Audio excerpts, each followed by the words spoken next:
Hi good evening everyone and welcome back to currency Veda. आप देख सकते हैं मैंने यूएसडी आईएनआर का जो चार्ट लिया वो 29 ऑफ अगस्त के एक्सपायरी का चार्ट लिया और जो टाइम फ्रेम हम यहाँ पे पहले यूज़ करें वो डेली टाइम फ्रेम यूज़ करें।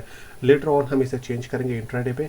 तो अगर हम देखें तो पिछले 4 दिन से 5 दिन से यूएसडी आईएनआर एक रेंज के अंदर ट्रेड कर रहा है। इट मीन्स कि डेली चार्ट में हमने कल डिस्कस किया था कि अगर 127% के ऊपर क्लोजिंग आना स्टार्ट होता है तो इट मीन्स हमें एक अच्छा मोमेंटम अपसाइड में देखने को मिल सकता है।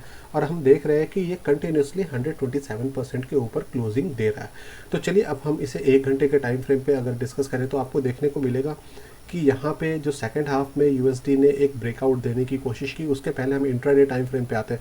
हमने कल डिस्कस किया था कि यहाँ पे एक ट्रेंड लाइन आता हुआ दिख रहा है। अगर यूएसडी आईएनआर इस ट्रेंड लाइन के ऊपर निकलता है तो हम 5 पैसे के स्टॉप लॉस से यहाँ पे लॉन्ग करेंगे, 1:2 के लिए प्लान करेंगे। बट बिल्कुल लास्ट टाइम सेकंड हाफ में ये मार्केट क्लोजिंग के आसपास में ये मूव आया, 1:1 का प्रॉफिट मिला, देन आफ्टर वापस से ये नीचे को आ गया। तो जिन्होंने 1:1 बुक किया होगा या फिर जैसा हम हमेशा करते हैं कि अगर हम अपने स्टॉप लॉस को कंटिन्यूसली ट्रेल करते हैं तो फिर आपके पास कुछ ना कुछ प्रॉफिट यहाँ पे आया होगा।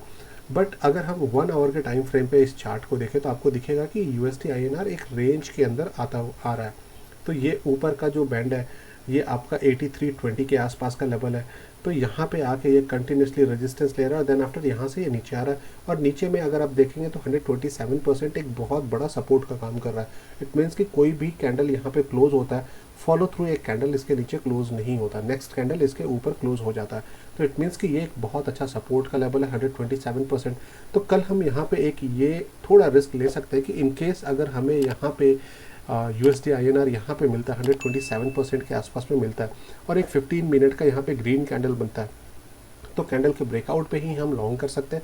कैंडल के नीचे का स्टॉप लॉस रखेंगे, ऊपर में फिर हम 1:2 के लिए प्लान करेंगे। फिर ये कोशिश करेगा कि ऊपर के बैंड को टच करे जो कि 8320 का लेवल है। तो यहाँ तक ये फिर आएगा, देन आफ्टर हो सकता है कि फिर हमें यहाँ से एक सेलिंग देखें क्योंकि अभी यही पैटर्न चल रहा है, कंटिन्यूसली इस रेंज के अंदर ट्रेड कर रहा है।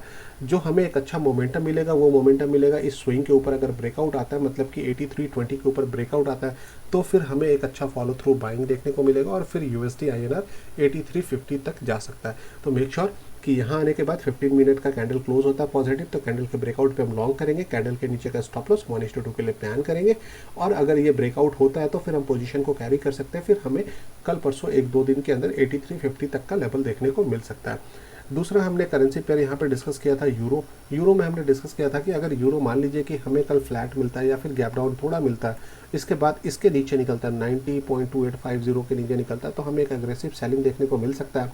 बट ऐसा हुआ नहीं, ये गैप अप खुला, गैप अप खुलने के बाद ये प्राइस एक्शन बना के ऊपर को कंटिन्यूसली चला गया। तो यहाँ पे हमें कोई भी ट्रेड देखने को नहीं मिला। अगर हम बात करें नेक्स्ट ट्रेड की तो कल के लिए जो हमारे पास जो करेंसी पेयर यहाँ पे बन रहा है वो आपका जीबीपी आईएनआर बन रहा है। तो जीबीपी आईएनआर में अगर हम देखें तो आपको यहाँ पे एक प्राइस एक्शन बनता हुआ दिखेगा। हालांकि मैं इसे शॉर्ट करना प्रेफर करूँगा थोड़ा ऊपर अगर मिलता है तो, बट यहाँ पे हमें एक छोटे टाइम फ्रेम पे एक यहाँ तक का मूव देखने को मिल रहा है, ये स्विंग तक का। तो कल अगर ये फ्लैट खुलता है, फ्लैट खुलने के बाद अगर ये स्विंग हाई जो कि आपका 106 पॉइंट हाई जो इसका है 106.07 के ऊपर निकलता है तो हम एक बार लॉन्ग यहाँ पे कर सकते हैं। नीचे में 5 से 7 पैसे का स्टॉप लॉस रखेंगे, 1:2 के लिए प्लान करेंगे।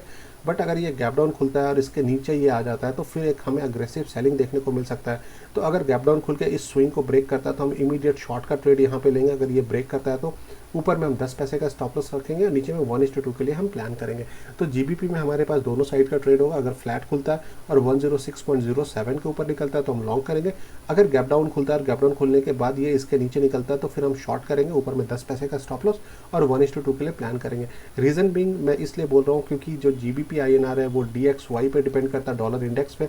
तो आज रात में डॉलर इंडेक्स का मूवमेंट कैसा होता है उसके हिसाब से यहाँ पे हमें मूव देखने को मिलता है। तो अगर डॉलर इंडेक्स ऊपर जाता है तो हमें कल गैप डाउन देखने को मिलेगा और गैप डाउन देखने को मिलेगा तो आपको यहाँ पे एक रेंज दिख रहा है। अगर इस रेंज का ब्रेकडाउन होता है तो एटलीस्ट ये जो आपका बॉक्स है सेम हम टारगेट नीचे में प्रोजेक्ट कर लेंगे, ये हमारा टारगेट होगा नीचे के अंदर।